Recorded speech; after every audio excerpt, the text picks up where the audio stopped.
झीर मृत्यु खबर पाई घर को फेरिबा बेले तमिलनाडु रेल स्टेशन रे पिता मृत्यु मृत शरीर आनिबाई श्रम अधिकारी द्वारस्थ हेले परिवार लोके। रायगड़ा काशीपुर राशीपुर गाँव मदन गौड़ मृत्यु होईची असुस्थता जोगु। 2 दिन तले मदन को झीर मृत्यु होता। तमिलनाडु काम करने को जाइथवा मदन एक जानिबा परे घर को फेरुथिले तमिलनाडु रेल स्टेशन रे तांकर मृत्यु होता। बापा और झील को हराई परिवार लोके दुखरे भांगी पड़िछंती।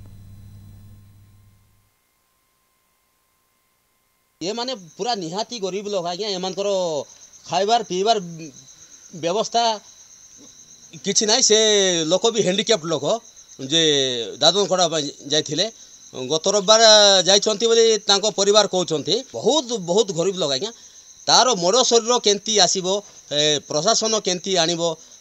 जदि प्रशासन आनीदेले मर शरीर तांको परिवार देखी करी टिके शांति होता मु प्रशासन को एतके अनुरोध करछि से माने प्रशासन टिके आनवा पई मु अनुरोध करछि।